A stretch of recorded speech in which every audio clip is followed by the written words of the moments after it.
Good afternoon. We're just going to give a few extra minutes for people to join us, and we will get started shortly. Thank you.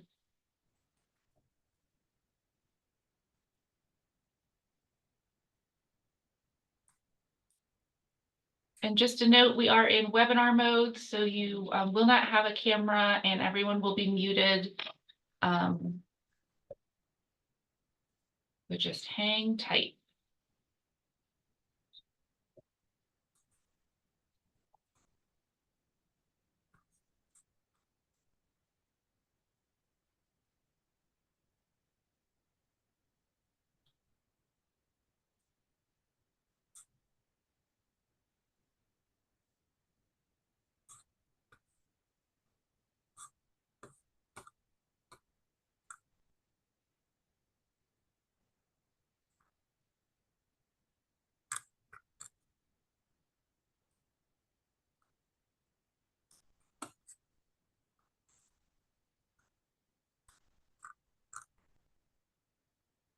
And one more minute and we will get started.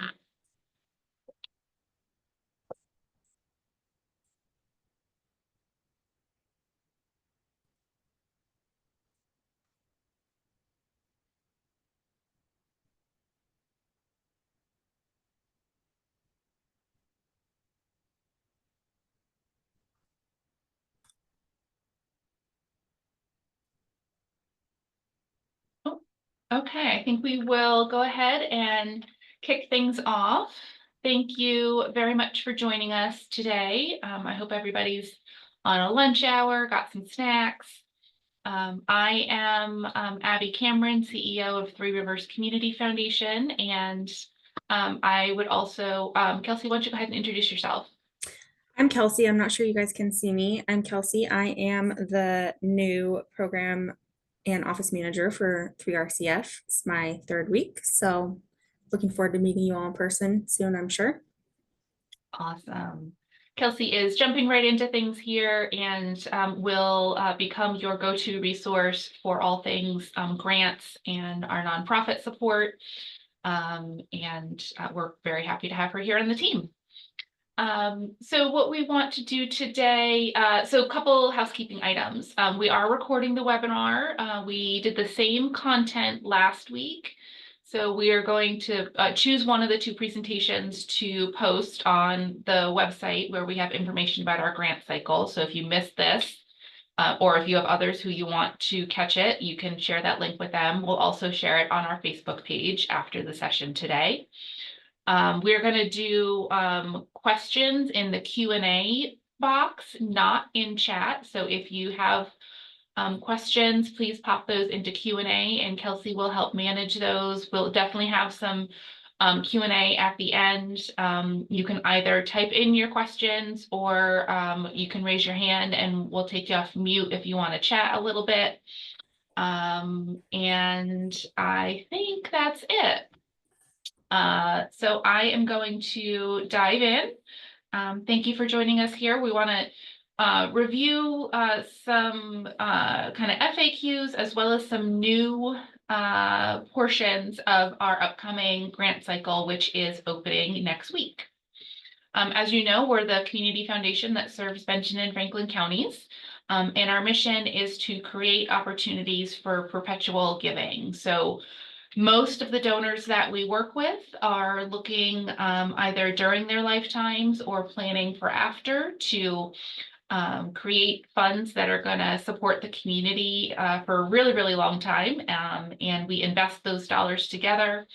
That creates a pool of money that we can spin off into grants every year. And about a third of the resources that we have go into this grant making cycle that we are about to get into this fall. So just to kind of set the stage as to why we're making changes and trying some new things within the grant cycle. We've been very, very fortunate here through investment growth and new donors and donors adding to their funds that the funding that we have available for grants has more than tripled since 2019. If you were a part of the grant cycle last year, you know that we distributed, I think it was $283,000, if I'm not mistaken. We are very close this year and expecting the dollars that we have available for this grant cycle in 2024 to be very, very close to $300,000. So we're seeing that increase every year. That's because of donors and community support. And that gives us the opportunity to be more thoughtful and strategic in how we are offering community funding support. More resources mean more opportunities, means 3RCF can have a more meaningful impact, and in a way that actually gives us a responsibility to make sure that we're having a meaningful impact, and our board takes that very seriously. I think we have a few board members on with us today, so shout out to board members. Thank you for joining us. The board, in order to get to this place to want to try some new things, we undertook strategic planning this year. Had a very thoughtful process there about what we wanted to do and where we wanted to head. We took that into a grant workshop process where we really reviewed the whole grant process. We included some learnings from other community foundations and how they handle their grant cycles and what they do with their resources to have impact. So really kind of just putting a lot of pieces together to find some interesting ways to move forward. I thought it would be helpful just to cover what's not changing, because there's a lot that's not changing. 3RCF is still a very broad funder. As you know, if you've been a part of our grant cycles before, we fund everything from safety, security, health, food, housing, arts, animals, youth, education, seniors, you get it. We really try to be a grant maker that any and all nonprofit that's serving our Benton and Franklin County neighbors can have the opportunity to apply for funding. Our general eligibility requirements have not changed. It's still that if you serve Benton and Franklin counties as a 501c3, you're eligible. The application and interview process is very much the same. The application period will be about 6 weeks till that deadline, and then we will do an interview process with many, but probably not all of our grantees. With the quantity that we had last year, it was just not going to be possible for us to offer everyone an interview, so we leaned into interviewing organizations that were new to 3RCF that we hadn't really gotten to know before, or projects or programs that were new. And the way our funding comes together, so that hopefully $300,000 is a mix of those invested endowed funds. There's a percentage of those that come into our grant process every year. And in addition, we've been pooling direct donations. So those are more one-time gifts that accrue over the course of the year in between grant cycles. And we will add that to our funding mix. And that is actually an incredible addition to our grant funding. This year, that's looking to be over $100,000 in just direct community gifts from donors who just want to support this year's grant process and contribute to that. So really, really grateful for that mix of funding that gives us a lot of capability. Okay, y'all want to know what's new. So what is changing? This year, for the first time as applicants, you will have the opportunity to choose between 2 different application processes. And I will explain a little bit more about what those options are. It's one or the other, not both. And you'll see that there is a difference there. So it should be pretty easy to determine which one is the right pathway for your organization. The new grant process, the additional one, reflects that we're understanding that there can be a need for some organizations for funding that's more flexible from us, and that we really can trust our partners that you know best how to do your work.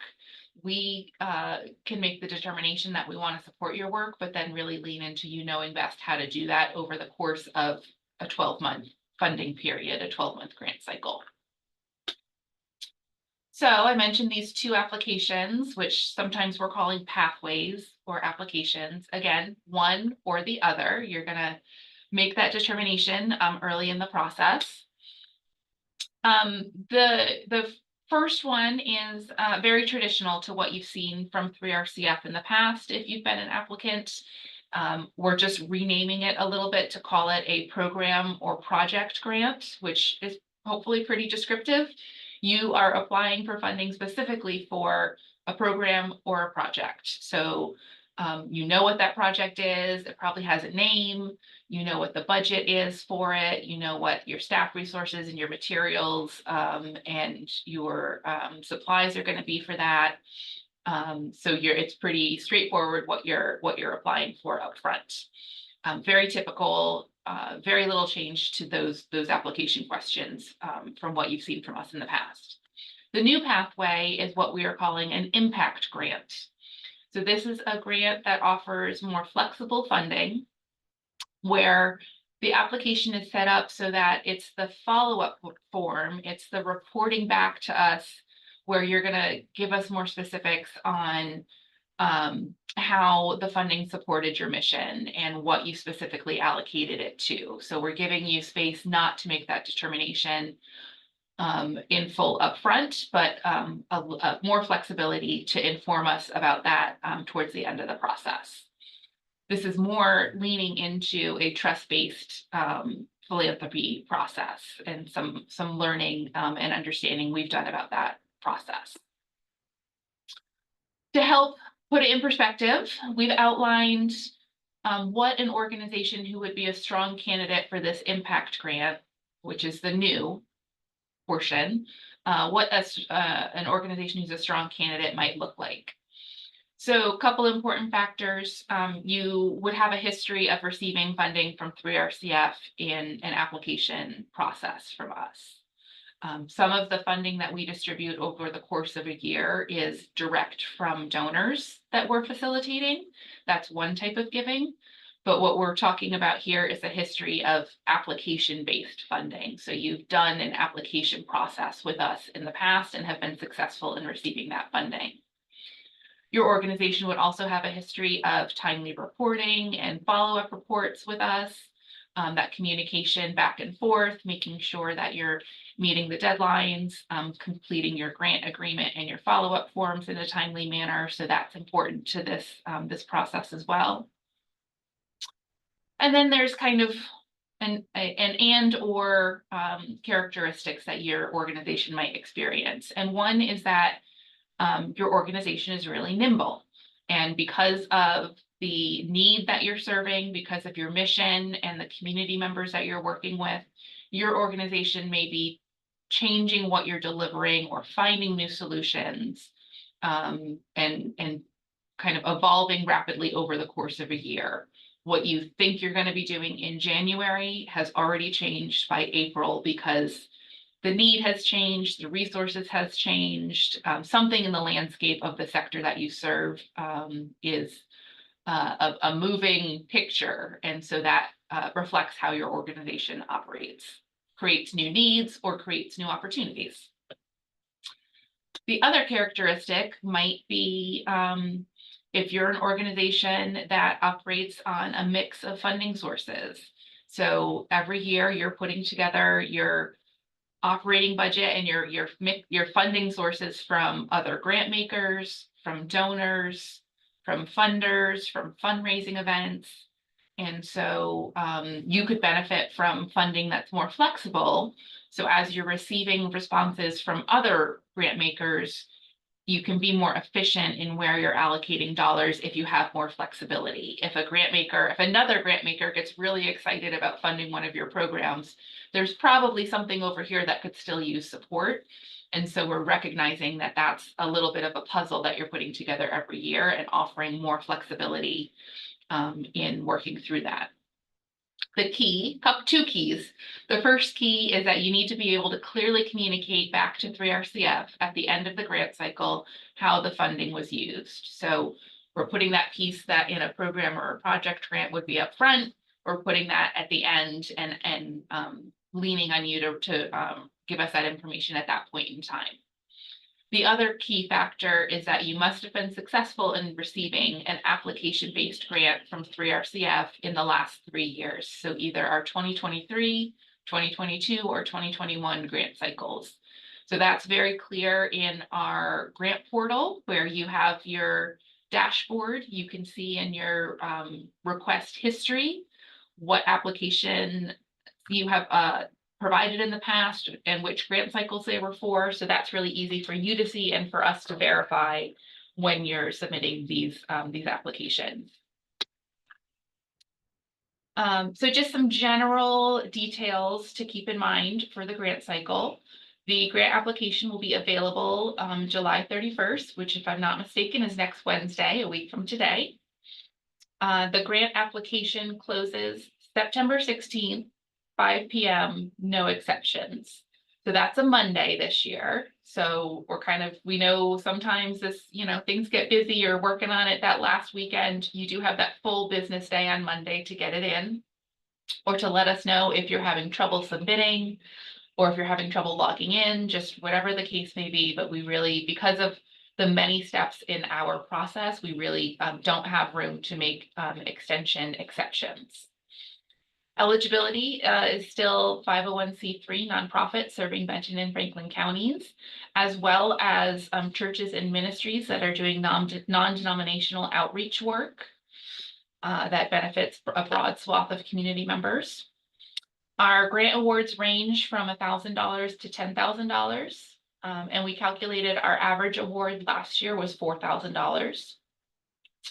We do consider requests over $10,000. If you are considering making a request over $10,000, we suggest that you contact staff before you submit so we can talk you through it a little bit and just get a little bit more information and maybe give you some feedback on that request.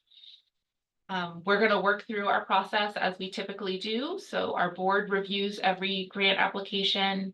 We will do our interview process. I believe that's the 3rd week of October this year, if you're invited in for a 10-minute interview. And then our goal is to announce grant awards on November 1st. So you would get an email or a call from us on November 1st that you had received a grant, or a notification if we haven't been able to award your grant. We are very much looking forward to our celebration of philanthropy again this year. We are structuring it as a luncheon, so we're not competing with holiday parties and just that busy season. So it'll be a plated luncheon at Three Rivers Convention Center. So we have lots of space, and it's scheduled for December 3rd. And each successful awardee will receive 2 complimentary tickets. We hope that your board and your staff can come enjoy that event, and that's where you will actually receive the check for your grant award. Tickets are also going to be available for sale. We hope your board members and other staff might want to come and celebrate as well and enjoy that event.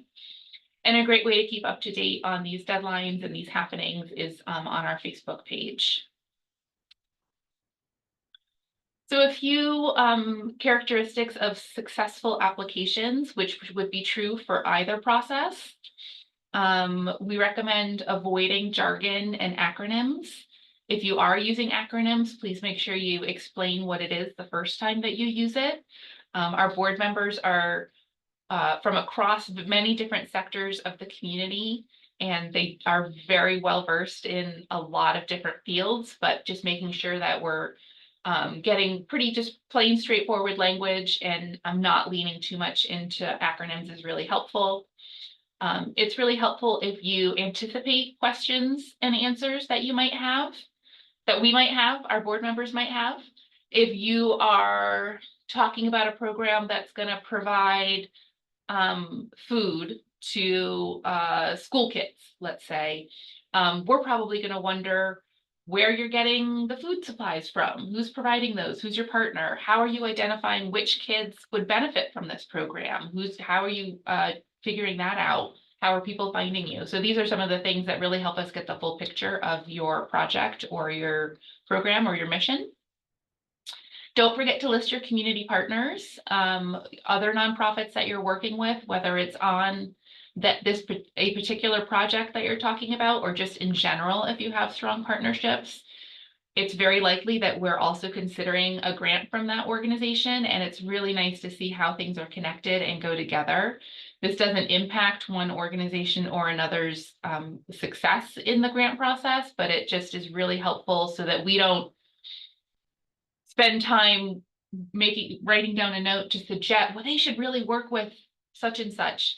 You probably already are. And so we could just like note that and then spend time thinking about other things and just not wasting your time or ours in the limited interview process that we may have with you. Make sure that you're explaining the need and how the need is being met. Again, that's a great place to talk about community partners. It's a great place to use data. We recommend there's some great resources on Benton Franklin Trends, which is BF Trends. Not sure if it's .org or .com, but one of those, Benton Franklin Trends. It's a great data resource website that Dr. Patrick Jones and Eastern Washington University produce. It gives you Washington state data as well as county specific data for Benton and Franklin. So you can really dig into the populations that you're serving and hard data on income, housing, graduation, economy, just a number of different factors throughout that website. We're going to look for easy to read financials. We're adding this year some sample project budgets, operating budgets, and balance sheet documents. So samples, so you can kind of see an idea of how we would like the information formatted, but don't stress if your budget doesn't include some of the line items that we listed. They're just examples. Maybe you don't have, I don't know, maybe you don't have a computer and IT line for whatever reason. Like don't stress if it's not there. Your budget is your budget, and that makes sense. We're just giving you an example. And you can also roll up your budget. We only really want to see the high levels, so you don't have to break out every single detail, every single program. We don't want to see individual staff salaries, things like that. You can just roll it up to one salary line for your whole organization when you're providing your budget, things like that. And if you have questions, please let us know.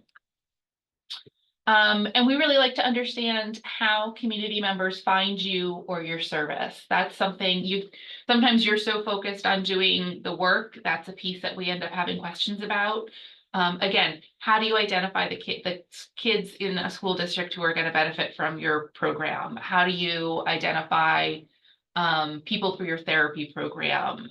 Or how do they contact you? How do they get referred? Things like that really help us, again, give the full picture of both the needs and the services in our community. Recapping a couple more things, all the grants, this is our application-based process, gives us the ability to ensure that we're addressing current needs in the community. You're doing the work and you're applying for what's current and present in your field and in the sector that you serve. It's the 3RCF board that really does the heavy lifting on this. Kelsey and I organize things and administer things as best we can to help the board make decisions. But they do the reviewing, they do the interview process, and ultimately they make the grant decisions as to how best to use our pool of funding every year.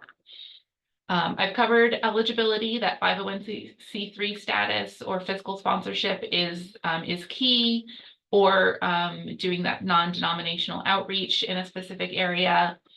There are some things that we don't fund. This is a shorter list. The full list is on our application page, but that gives you a few things. I do want to talk just a little bit about the idea of capital campaigns. That when we say capital campaigns, we get questions about that sometimes, and that is the concept of like building a new building, like a bricks and mortar, like big construction project that you're doing a capital campaign for. If you're needing to do some renovations, if you're needing to renovate for accessibility or to increase capacity, things like that. Those are things that that we can fund in a grant process, but just not kind of that full scale new building, breaking ground type of project. So hopefully that gives a little clarity there. Regranting would be if you're getting dollars, you're asking for dollars to then kind of do your own grant process.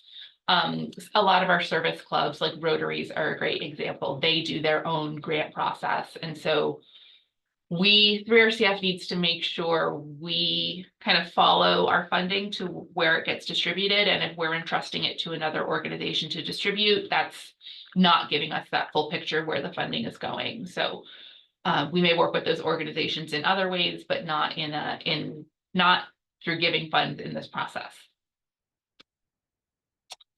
On a different topic, but just always trying to get the word out, we do have these 2 really great self-paced online training courses on our website.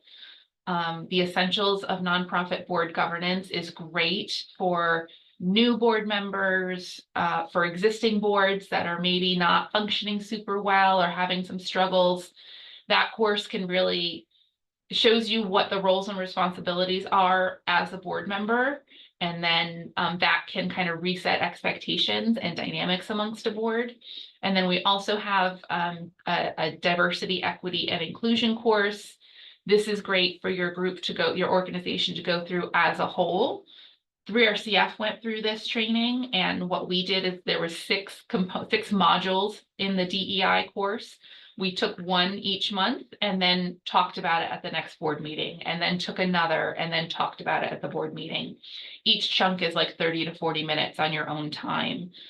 So very digestible and really helped unlock some conversations about equity and what it meant to our work.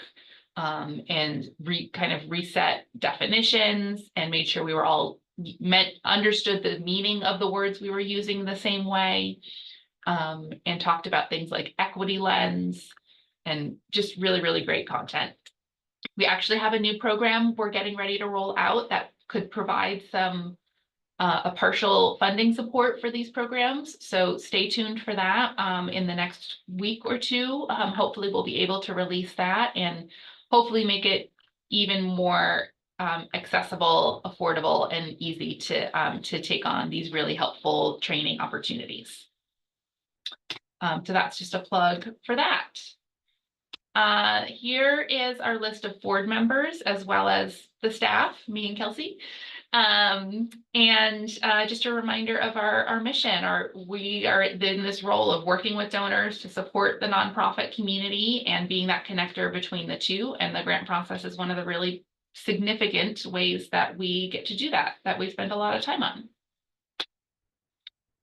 So we are going to get into Q&A and see what questions people might have after what we went through as you're munching at your desk.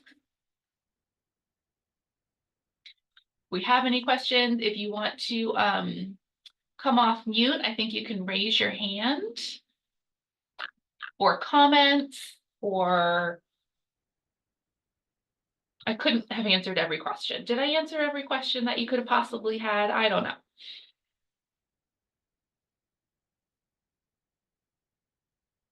You know, as a grant funder in the community, we take it very seriously to try and make funding not burdensome, impactful, and a good resource for you. Cheryl, we absolutely can talk about that. I know you're working on match funding. It's probably better for something else for us to talk specifically about. So let's make a point to have that conversation in your particular case. Sarah, thank you for the feedback. We're glad to, it is an experiment. We might learn some things along the way, but we're hoping that it's helpful. Sure, I think that's a good question as to whether it be the project-based or the impact-based. I think there's some options to get into there with what you're looking to achieve. So again, let's schedule a time to talk. Parker, thank you. Appreciate your support and your work over at the carousel there. That's awesome.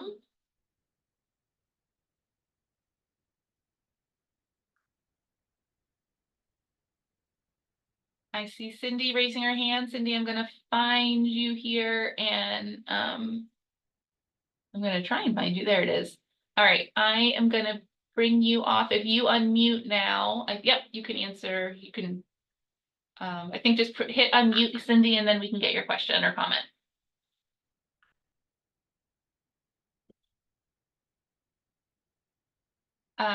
We're still not hearing you, Cindy. Can you unmute? There you go.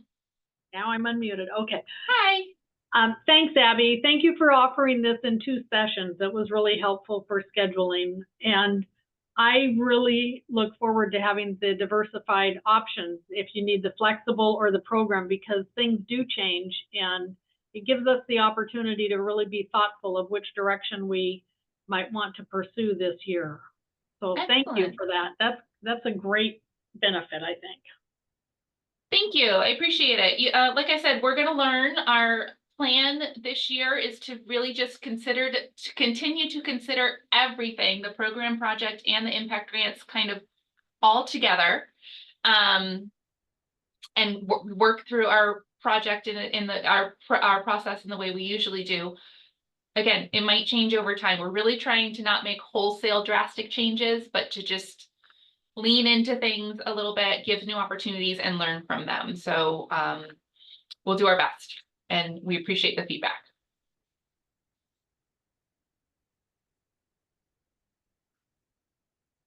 Thank you, Candace, board member. Yay.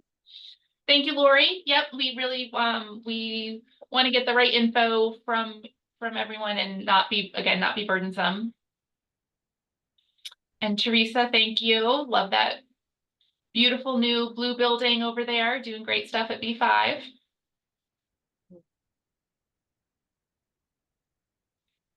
And I think the most important thing to know is that Kelsey and I are here to answer questions. Excuse me. We don't want our process to be the thing that takes you the most time. You're much better off doing your work. So let's spend a little time talking and call us, email us. We'd rather do that than have you spend a lot of time spinning your wheels, especially if it's with logging in or something in the system. Let's solve that quickly so you can get back to things is always our approach.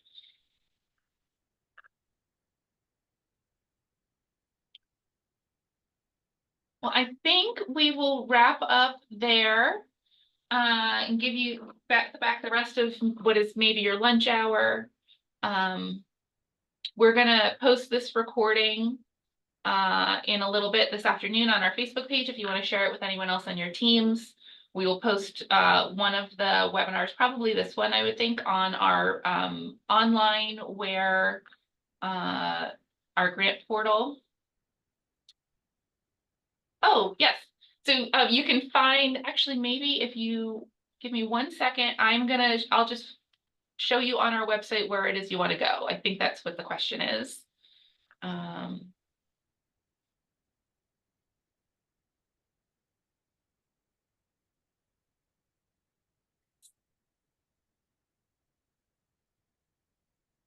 So this is that showing, Kelsey, our website?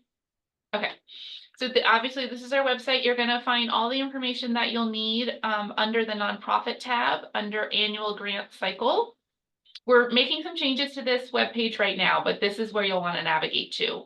So you will by next Wednesday see some updated information here that basically the information that we've shared today. This is where you'll want to click in to the grant portal to access the applications. We will provide a list of a PDF of each application, the list of questions on this webpage. Here is the websites for data that you may find very helpful. Benton Franklin Trends and also Washington 211 are great resources for local data. So that's where you'll find that. Under the nonprofit tab, we also have a list of last year's grant recipients, the location for grant reporting, which neat trick is actually the same link for the grant portal. We just put it there separately so people could really know what they were looking for. And if you're ever interested in talking about endowment support and how to house your endowment with 3RCF, we have some information here, and I love talking to folks about that. Were there more Q&As? Let's see here. Yes, Benton Franklin Trends. Thank you, Shara, for posting that in the Q&A.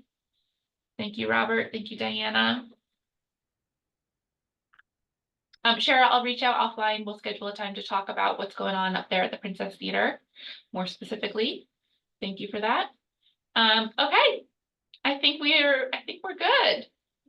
Thanks so much for joining us. We really are fortunate to do this work and look forward to seeing many of you in the grant application process coming up shortly. All right, stay tuned, everybody. Thank you.